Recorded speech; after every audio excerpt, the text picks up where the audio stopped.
Good morning बेटा। बेटा आज हम बात करेंगे कोफिशिएंट ऑफ फ्रिक्शन की। लास्ट वीडियो में हमने फ्रिक्शन के सारे टाइप डिस्कस कर लिए थे। आई थिंक आपको सारे क्लियर हो गए होंगे। कोई डाउट है तो आप जरूर पूछिए, ठीक है। तो कोफिशिएंट ऑफ फ्रिक्शन क्या कहता है वो देखिए बच्चों। आपने अगर अपनी बुक पढ़ी होगी तो वहां पे लिमिटिंग फ्रिक्शन के बारे में आपने कुछ पॉइंट डिस्कस किए होंगे, ठीक है। वहां पे आपने लिमिटिंग फ्रिक्शन का एक इम्पोर्टेंट पॉइंट ये पढ़ा होगा कि जो लिमिटिंग फ्रिक्शन होता है, लिमिटिंग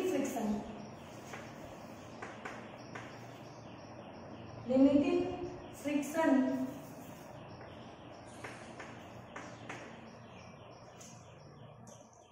हमारा डायरेक्टली प्रोपोर्शनल होता है normal reaction of the body.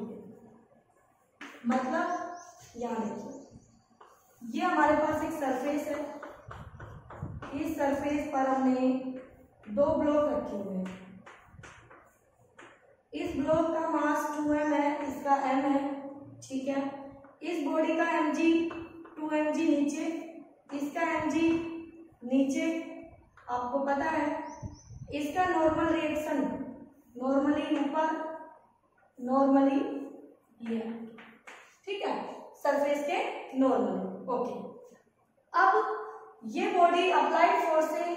अगर ये आपका अप्लाइड फोर्स है इस तरफ, तो आपने क्या देखा कि इस बॉडी का जो फ्रिक्शन है वो F इधर आएगा और इस बॉडी में फ्रिक्शन F इस तरफ आएगा।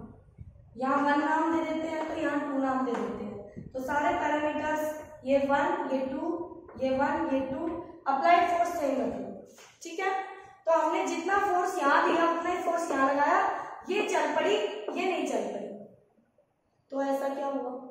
ऐसा कुछ तो हुआ होगा। इसका मतलब ये हुआ यहाँ पे अपोज करने वाला ज्यादा है। तो ये कहता है कि जो अपोज, जो फोर्स ऑफ फ्रिक्शन है, लिमिटिंग जो फ्रिक्शन है, वो नॉर्मल रिएक्शन के डायरेक्टली प्रोपोर्शनल है। जिसका नॉर्मल रिएक्शन जितना ज्यादा होगा उसका फोर्स ऑफ फ्रिक्शन उतना ज्यादा मिलेगा, ठीक है बेटा। ओके, तो यहाँ से हमने लिखा force of friction directly proportional to normal reaction. Okay बेटा, अब सुनिए, जैसे ही प्रोपोर्शनलिटी हटी, यहाँ पे कांस्टेंट आया म्यू और ये रिलेशन आ गया हमारे पास F equal to mu N, जिसको आप फन से याद रख लेंगे इजीली, फन, ठीक है, FUN, बट ये यू नहीं म्यू है।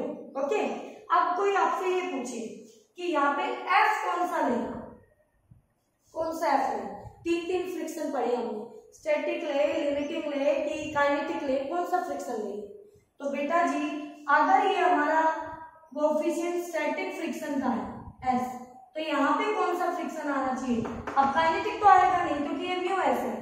काइनेटिक में तो म्यू के एन और यहाँ पे F की आएगी। लो ये मैंने तुम्हारी मुश्किल हल कर दी। लो काइनेटिक, ये कोएफिशिएंट लिख दिया, coefficient of friction kinetic friction का, और यहाँ काइनेटिक फ्रिक्शन ये नॉर्मल रिएक्शन बॉडी का। ओके, म्यू के हमेशा लेस होगा म्यू एस से, म्यू के हमेशा लेस होगा म्यू एस से, ठीक है बेटा, क्योंकि एफ के ऑलवेज क्या है, लेस है एफ एस से। अब यहाँ पर जो ये इस केस में जो एफ है वो एफ एस ले या एफ एल ले? अब सुनिए मेरी बात बेटा जी, आपने पढ़ा कि एफ एस तो फिक्स ही नहीं है। अगर फोर्स नहीं लग रहा तो एफ एस भी नहीं लग रहा। अप्लाइड फोर्स 0 तो एफ एस भी 0, अप्लाइड फोर्स 5 न्यूटन तो एफ एस भी 5 न्यूटन। इसका मतलब भाई एफ एस की तो वैल्यू 0 से लेकर मैक्सिमम तक बदलती रहती है, लेकिन मैक्सिमम फ्रिक्शन तो एक ही होगा ना उस गिवन सरफेस, उस गिवन सिस्टम के लिए, गिवन बॉडी के लिए। क्या एफ एल लिमिटिंग फ्रिक्शन तो एक ही होगा ना, मैक्सिमम। तो बेटा यहाँ पे वही है, ठीक है। तो यहाँ कौन सा आएगा? लिमिटिंग फ्रिक्शन होगा आपका। ओके, तो यहाँ पर आपके पास ये जो होता है एफ के, वो क्या होता है? Always less F L, limiting friction. Clear हो गया होगा ये वाला पॉइंट आपको, ठीक है। चलिए, तो यहाँ से फन तो आ चुका है। उसके बाद इस रिलेशन से हम चले तो म्यू इक्वल टू हो गया F अपॉन में N। तो coefficient of friction, this is the coefficient of friction, coefficient of friction. और बेटा जी ये डिपेंड करेगा जो दो सरफेसेस कांटेक्ट में आ रहे हैं उनके नेचर पर। It depends on the nature of contact surfaces, ठीक है, म्यू के। ओके, दूसरी बात, म्यू के जो है वो यूनिटलेस है एंड डायमेंशनलेस है। क्यों? क्योंकि ये दो फोर्सेस का रेशियो है, फ्रिक्शन भी फोर्स है, नॉर्मल रिएक्शन भी फोर्स है। ओके बेटा, तो म्यू के क्या है, हमारा यूनिटलेस टर्म है। कैसी टर्म है बेटा? यूनिटलेस टर्म है। एक एग्जांपल देखिए आप, एग्जांपल में क्या कह रहा है,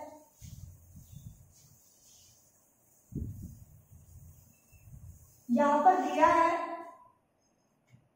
गिवन सरफेस पर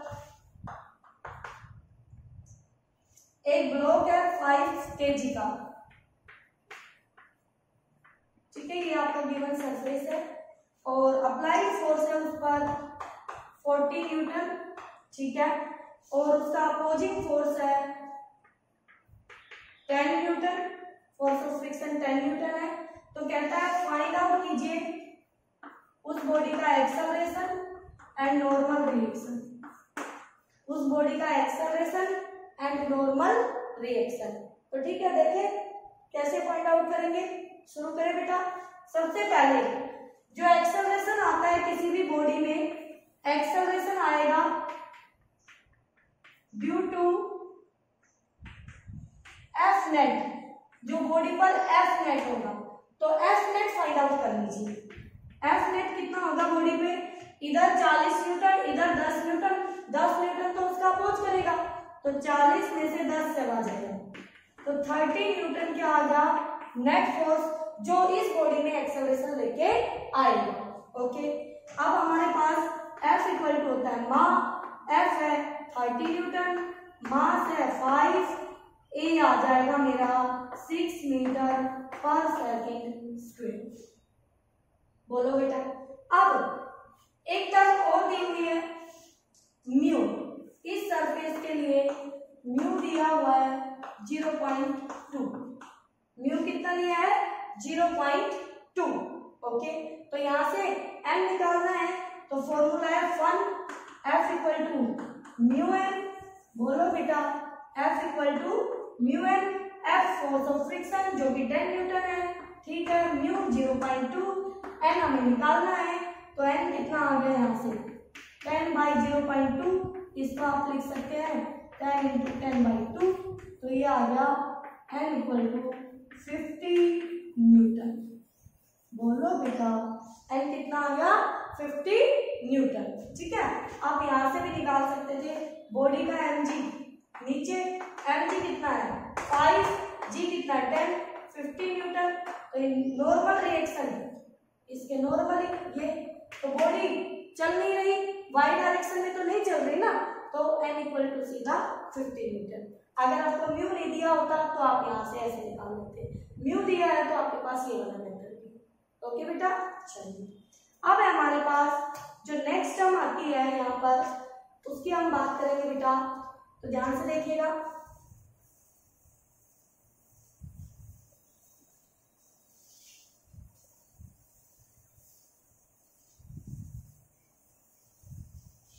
अच्छा, उससे पहले बहुत ही इंपॉर्टेंट क्वेश्चन है यहाँ पर, पुलिंग is easier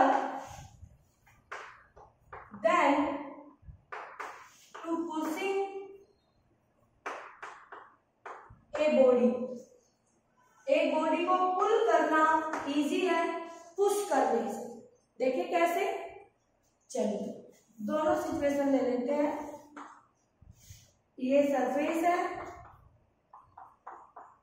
और इस पर ये ब्लॉक करती है, सेम ब्लॉक है, दो अलग अलग सिचुएशन है। इसमें हम पुल करेंगे, इसमें हम पुश करेंगे, ठीक है। तो चलिए, बॉडी का मास m है, तो हमें mg और उसका नॉर्मल तो दिखाई देना चाहिए, हमें mg और उसका नॉर्मल ये शो करना, ठीक है। ओके, अब पुल करोगे तो एक बॉडी को आप इस तरह से फोर्स लगा के अपनी तरफ पुल करोगे बेटा, खींचो। एक बॉडी को ऐसे खींचते ना, यूं यूं पकड़ के अपनी तरफ पुल करना, खींचना, और कुछ करना यूं धकेलना होता है, ठीक है। दोनों सिचुएशन आपको समझनी है। तो यहाँ पर देखिए ये एंगल हमारा थीटा हुआ, ओके। तो यहाँ इसका एक कंपोनेंट बन गया आपका एफ कोस थीटा, दूसरा कंपोनेंट आ गया एफ साइन थीटा, ओके, ठीक है भाई। और इस वाले, चलो पहले इसी केस में आ जाते हैं। तो यहाँ से आपके पास जो नॉर्मल होगा वो फाइंड आउट कर लीजिए, क्योंकि हम जानते हैं जो फोर्स ऑफ फ्रिक्शन है लिमिटिंग वाला वो नॉर्मल रिएक्शन के डायरेक्टली है। तो मैं दोनों में नॉर्मल फाइंड आउट कर लेती हूँ, क्योंकि इस टॉपिक के ऊपर बेस्ड क्वेश्चन कर रहे हैं तो इसी से सॉल्व करते हैं। तो नॉर्मल निकालना है, तो क्या मैं वाई डायरेक्शन में चेक कर लूँ? बिल्कुल। तो यहाँ से आ गया n plus F sine theta equal to M G. तो therefore n equal to M G minus F sine theta. लीजिए पहले केस में, केस ऑफ पुलिंग में n आ गया। अब आगे चले दूसरे केस में, ये फॉर्मूला कॉमन है दोनों के लिए, इसमें आ जाएंगे। पुश कर रहे हैं, धकेल रहे हैं, तो धकेलेंगे तो ऐसे डायरेक्शन में फोर्स लगाएंगे उसको धकेलने के लिए, तो ये आपने एफ फोर्स लगाएंगे। तो हॉरिजॉन्टल के साथ थीटा एंगल बनाया, यहाँ भी हमने हॉरिजॉन्टल के साथ लिया था, ठीक है। तो इसके दो कंपोनेंट देखिए, एक कंपोनेंट एफ कोस थीटा, एक कंपोनेंट एफ साइन थीटा। तो देखिए वाई में लिखिए, ये हमारा एक्स है बेटा और ये हमारा वाई है। तो वाई में देखिए एक फोर्स एन ऊपर है और एम जी और एफ साइन थीटा नीचे है। एफ बी डी जब बनाओगे तो एम जी नीचे, ठीक है, एफ साइन थीटा नीचे, ठीक है, एफ कोस थीटा एक्स में, ठीक है, नॉर्मल वाई में। ये दिखाओगे, ऐसे इसका भी एफ बी डी आप बना सकते हैं। अगर आपको इजी ये लगे तो ऐसे लिख लिया करो, F sine theta plus M G, ठीक है। बॉडी वाई में तो जान ही रही, तो एन इक्वल टू दिस। अब दोनों को कंपेयर कर लीजिए, तो इसको n1 नाम दे दूं और इसको n2। तो बताओ n1 और n2 को कंपेयर किया तो ये कम निकला और ये ज्यादा, तो हमारा क्लियरली n2 बड़ा है n1 से। तो देयरफॉर जो फोर्स ऑफ फ्रिक्शन होगा F2 बड़ा होगा F1 से, और जिसमें फ्रिक्शन ज्यादा होगा उसमें ज्यादा फोर्स लगाना पड़ेगा। तो इजी कौन सा होगा? जहाँ पे फ्रिक्शन कम होगा। तो F1 केस, तो लेस कौन सा है? F1। तो F1 केस कौन है? पुलिंग। तो पुल करना क्या है? इजी है। किससे? पुश करने से। बोलो बेटा, नोट्स पे पूरी थ्योरी के साथ आपको लिखा मिलेगा। क्लियर हो गया होगा कॉन्सेप्ट? ठीक है, बहुत ही इंपॉर्टेंट क्वेश्चन है ये आपका। ये हमारा यूनिट 2 में भी आता है वेक्टर्स में, मैंने वहां इसको छुड़वा दिया था, तो अब यहाँ हमने इसको कर लिया है। ठीक है बेटा, तो एक बॉडी को पुल करना इजी है, पुश करने से कैसे इजी है वो आपने नॉर्मल रिएक्शन और फ्रिक्शन की हेल्प से समझा है। मेरे पास इसका एक और मेथड है जो हम समझ सकते हैं, जो आपकी बुक्स में गिवन है। ठीक है, तो आप इसको तो करें, उसको भी पढ़ के देखिए, ना समझ आए तो वो जरूर पूछिए आप मुझसे। ओके बच्चों, तो यहाँ तक आप करिए, नेक्स्ट वीडियो में हम आगे